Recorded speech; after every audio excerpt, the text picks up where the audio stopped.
kama haife shi annabi sallallahu alaihi wasallam ya ce masa na'am sai na Abdullahi dan Umar yake tambaya cewa na goyo ta ne daga Khurasan. Khurasan can cikin kasar Iran ko wani karshen Iraq. Yace na zo da ita aikin hajji a bayana kana ganin na biya ta, yace ai ko harbi ɗaya na naƙuda baka biya ba, ballantana haifarka da tai, ballantana shayar da kai da tai, ballantana kaza. To kaga wannan ya nuna girman uwa cewa ashe ba wani abu ma da za ka yi a wannan rayuwa ka biya ta ainihin wahalar da ta yi ma. Wannan kan malin izina ne ga waɗanda za ka ga sun yi musamman ma idan iyaye suka tsufa ana yi musu hidima a yi musu kaza, wani lokaci sai ga in an yi musu ma za ka kama ba a yi ba. Ana nuna kosawa ko ana ainihin nuna damuwa. To ai wannan damuwa ma ai an ce ka da kai a gani ko wala taqul lahumu uffin wala tanharhuma wa qul lahumu qawlan karima. Kakkace musu uff, sun ce nuna kosawa. Ta yi fitsari ka share, ta yi bayan gari ka wanke, ka ɗauki ta ka kai ta ka yi mata wanka, ka yi kaza, to kakkace mata kakka nuna kosawa da nuna gajiyawa na wannan wahalar da kake mata.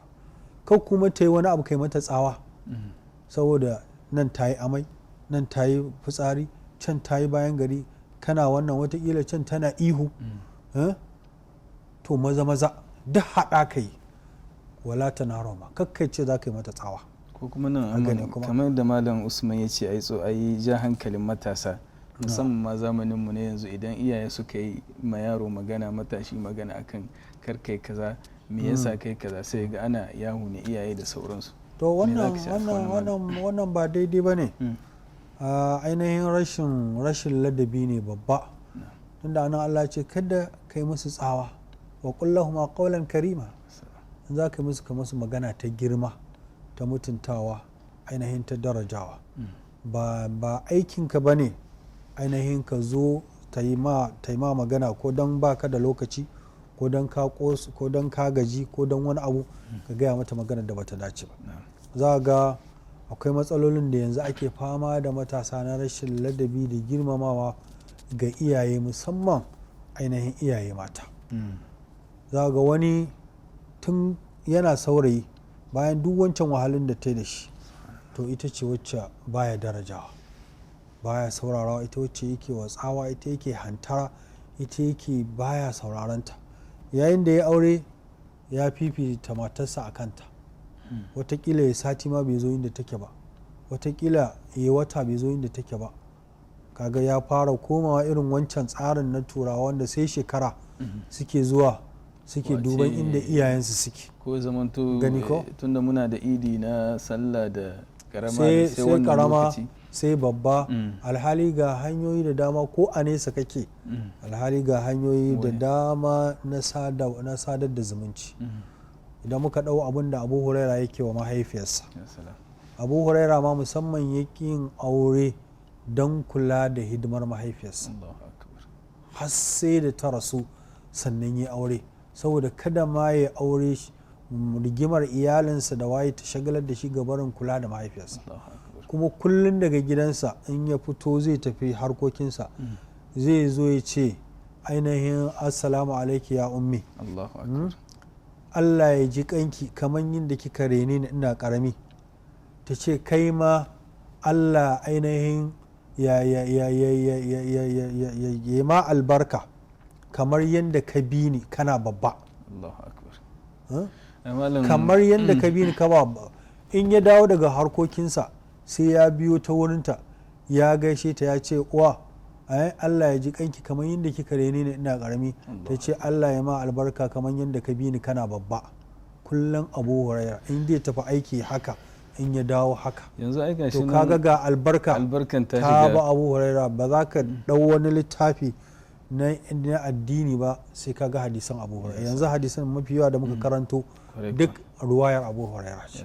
Kaga albarka ainihin ta bi shi. To malam, kafin mu karkare da wannan shiri, bari mu karanta wani sako da wani bawan Allah ya aiko wanda yana ɗauke da sunan alhayat bil islam tarqa. Yake cewa Allah ya kai mu lokaci yake ce a gani na ni bai dace ba musulmi su dinga yin bikin wannan rana saboda ai iyayenka suna tare da kai kowane lokaci, wannan ma ni'ima ce daga Allah ya baka, sai ka dinga yi musu da'a kowane lokaci.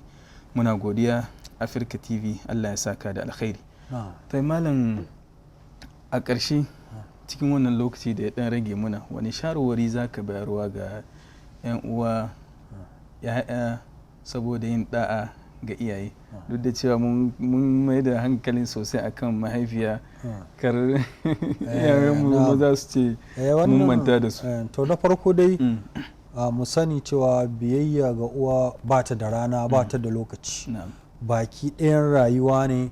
Hakanan biyayya ga uba ba ta da rana, ba ta da lokaci, bakin ɗan rayuwa ne, bal har bayan ma mutuwarsu. Da Allah subhanahu wa ta'ala ce wa qada rabbuka alla ta'budu illa iyyahu wa bil walidaini ihsana. Allah ya hukunta ka abota kowa sai shi, yace kuma ya hukunta hukuncin Allah dikiri, kaman gwamnati ta zo da wata doka ba sani ba sabo, to haka Allah ya yi doka ba sani ba sabo, me bil walidaini ihsana, kyautatawa mahaifa. Anan duk ya hada mahaifa da uwa da uba. Me yasa muka yi maganar uwa? Saboda ya dace ne yau wasu suka ware cewa su ita ce yau ranar uwa a gurinsu, to wannan yasa kawai muke maganar. Amma ba haka ba, ai duk ayoyi da yawa duk haɗawa suke yi. A gani ko qada rabbuka alla ta'budu illa iyyahu wa bil walidaini ihsana wa abudullahi wa la tushriku bihi shay'a wa bil walidaini ainihin ihsana wa qur rabbi irhamhuma kama rabbayani saghiran. Kaga duk maganar uwa da uba ainihin ake yi. Don haka mu a gurinmu ba lokaci. Shi yasa wani ya ce idan sun ce su rana ɗaya ne da ranar girman uwa, to mu Allah ya gwama ibadarsa da kyautata iyaye. Don haka mu kullum so 5, kuma a shekara muna da shi 5 so 365. to kaga kullun kenan. Sannan bayan sun mutu ma ba a kyale ba. Chaka inna min annabi sallallahu alaihi wasallam chai hadisin Bukhari adabul mufrad chai inna min abarral birri ko an yasila rajulu ahla wuddi abi. Wannan masoyan mahaifa kenan.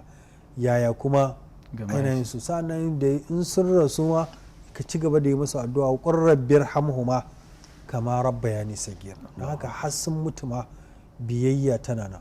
Idan ka sadar da zumuncin su kayi biyayya. Suna da yan uwa, suna da abokai, ka sadar da zumuncin su biyayya ne. Addu'a gare su biyayya ne. Domin iza mata abdu in qata amalu illa min thalathin. A gani ko? To daga cikin ukun nan aka ce ainihin wato ya bar ɗa alwaladu salih ko yad'u lahu, ɗa na gari da zai dinga masa addu'a. To wannan yana daga cikin shi ma biyayya ga iyaye. Bayan iyaye sun mutu ainihin a ci gaba da yi musu addu'a. Sannan mu gane biyayya ga iyayen shine ihsan da Allah ya ci. Me ihsan? Duk abin da zai zama sun ji daɗi, duk abin da zai daɗaɗa musu rai, in dai ba saba Allah bane, to wannan shine kawai ba za ba. In jahadaka ala an tushrika bima laysa laka bi ilmun fala tadihuma, amma wa sahibuhuma fi dunya ma'rufan. Ko kafirai ne suna da haƙƙi na girmamawa, na darajawa, na biyayya a abin da yake na rayuwa. wa sahibuhuma fi dunya ma'rufa. amma in an je addini ne wannan sina su kai nasu. amma wannan ba zai hana yawa ba su, domin bautar Allah ita ce kan gaba. amma in ba haka ba dole ne kai biyayya gare su, ka kyautata musu. to duk abin da za su ji daɗi, to wannan shine biyayya. wani yana da dukiya da haka ba kuɗi yake bukata ka bashi ba. a'a me yake so? yana so kana kusa da shi, yana so ɗan ayyukansa da kaiwa da kawowa ka je kana taimaka masa anan. wani a'a so yake kawai ka zo ma dai ka gaishe shi, ina kwana, lafiya lau, zan tafi aiki ne, a dawo lafiya, Allah sa albarka. anan malam kamar da ka faɗa, wani zai ga irin kamar iyaye na ai suna da kuɗi ba sa bukatar yi musu hidima, saboda waɗansu sun alakantar da biyayya ga iyayen a ba su kuɗi a sai musu kaya. ba shine kadai biyayya ba. ai ihsan aka ce, kyautatawa. kaga kyautatawa ta tsaya a kuɗi ba, magana mai daɗi ma mai kyautatawa ce. biyayya kyautatawa ce. malam ina yin bari mu karbi kira na ƙarshe a cikin wannan shiri. assalamu alaikum. wa alaikum assalam. malam abba Hajjiya daga Najeriya ko abban Na'am. Hajjiya Na'am. muna Abban Hajjiya marhaban da daga ke Najeriya. bismillah wala abba ko abban Hajjiya أعوذ بالله السميع العليم من الشيطان الرجيم. na'am بسم الله الرحمن الرحيم. na yi matuƙar farin ciki gaskiya da wannan maudu'i da suka ɗauka kwarai da gaske. Ubangiji subhanahu wa ta'ala ya saka muku kai. amin amin amin Kamar yadda malam yake magana akan cewa ita mahaifiya ba abu ba ce wadda za a ce ga rana ɗaya da aka ware na'am domin girmama ta. A'a, ita kullum ko da yaushe cikin awoyi da mintuna kullum muna kokari mu ga mun girma mahaifanmu. Saboda haka gaskiya na ji daɗin wannan maudu'i da ko ɗauka kwarai da gaske.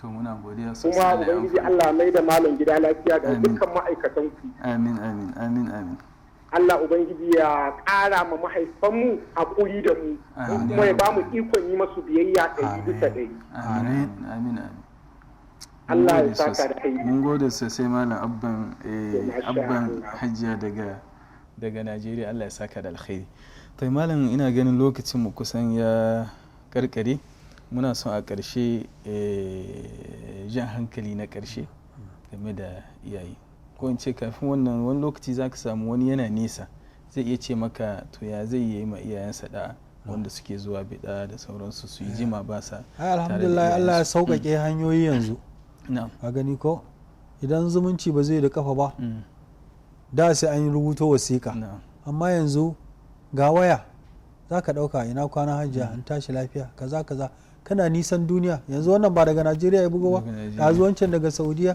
to minti nawa ya ɗauka to sai gagara mutum ya bugo mahaifiyarsa don yana wata ƙasa ta duniya cewa su gaisa me matsala a gida Allahu akbar. ina ya kayan abincinku yaya wani sako kike da shi akwai wata matsala ne hajjiya shikenan dan abin da Allah ya hore masa yayi ko in kuma mai kudin ce wannan ta bugo ya bugo ta ji muryarsa kawai shi daɗi ne a gurinta sai ta ji daɗi ai kullum wani yana bugowa ya gaishe ni in ya kwambi bai bugo ba sai ta hankalinta ya tashi ya ce naji kwana biyu ban ji wa yaron nan ba ya bugo ko lafiya kai ku buga masa miji amma ba ya bugowa fa ita ma sai ta buris ainihin da shi to don malam haka a ƙarshe waɗanda ba sa biyayya ga iyaye ya akwai dan haɗari babba ainihin na farko sun kauce sa umarnin da Allah ya bayar Allah ya hukunta a yi masa bauta kuma a yi biyayya don haka kenan sun ki aiki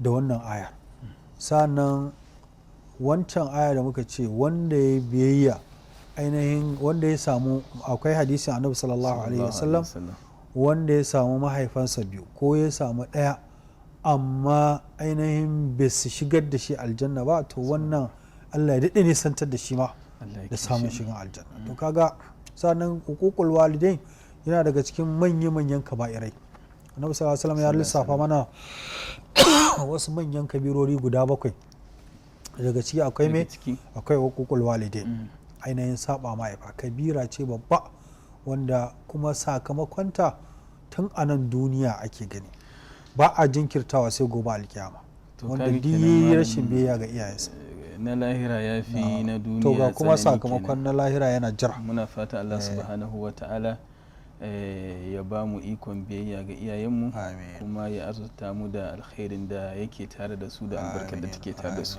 malam muna godiya sosai muna fatan wani makon idan Allah ya kai mu za mu